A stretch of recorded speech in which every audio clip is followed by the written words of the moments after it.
Hey everyone, welcome to my channel where I post film reviews and tech reviews.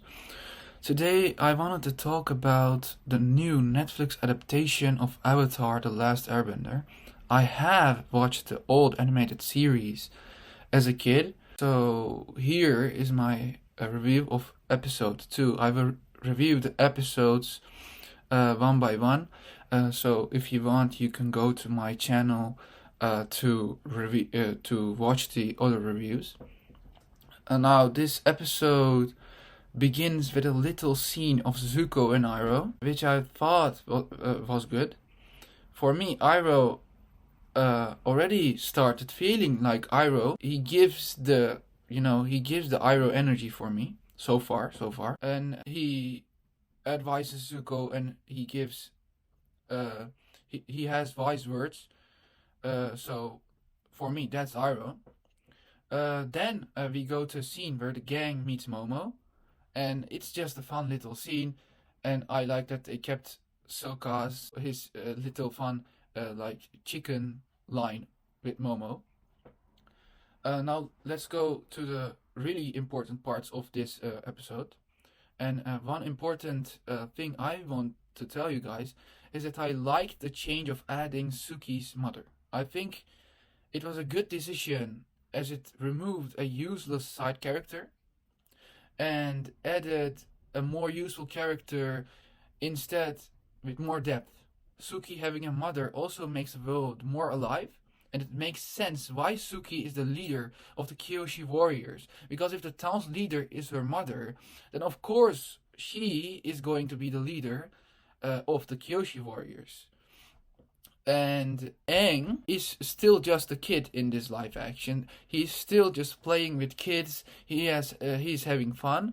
And in this episode, he played with the little kids. He played with some little girls, and it's clear for me that they tried not to remove his childishness, and that's a good thing. However, I did notice a small detail, and that being the fact that Katara, she looked at Aang while he was playing with the other children, and she didn't look jealous at all, and she even looked happy, looking at Aang and having fun.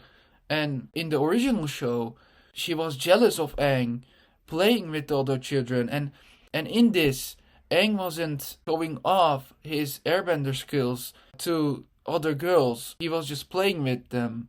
And in the original, he was showing off with his airbending skills, and that was what made Katara jealous. And they removed that whole plot line there, and that makes me scared for the fact that Katang might not end up being a thing in this. And that makes me scared because personally I'm not a huge fan of the Zutara ship, because falling in love with your enemy thing, like Zuko was first the enemy of Katara, and then she ends up being with her enemy, and I don't quite like that plotline at all. I hope Katang makes a return in this live action adaptation, and I think that Netflix might be waiting to do that, because Gordon Cormier, the actor of Aang, is still 12 years old, was still 12 years old while filming,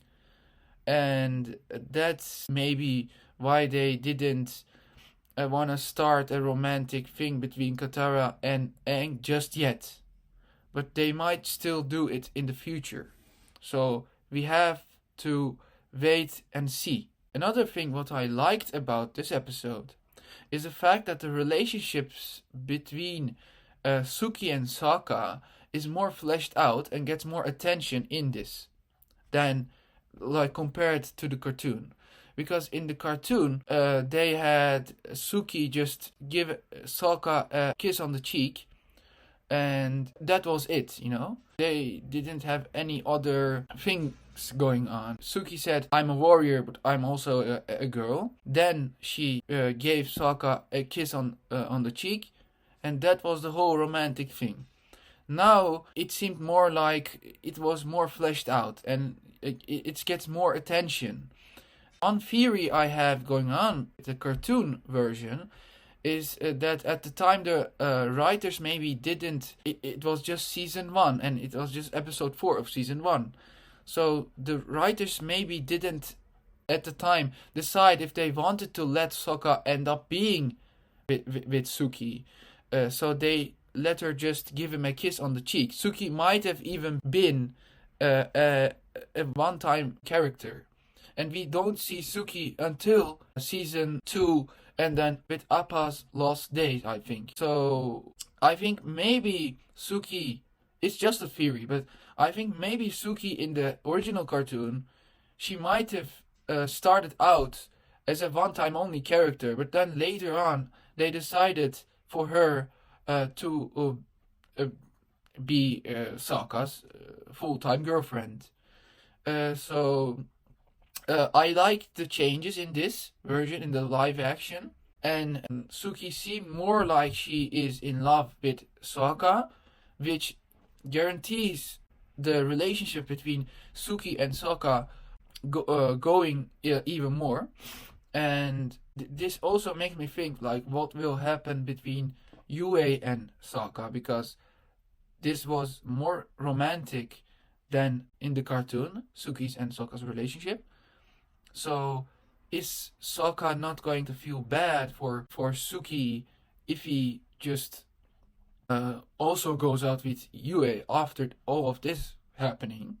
I don't think it will be like a huge issue if he goes out with Yue. But we will wait and see. I also think that Suki's actress nailed this performance, and Ian Owsley as Sokka also nailed Sokka's awkwardness.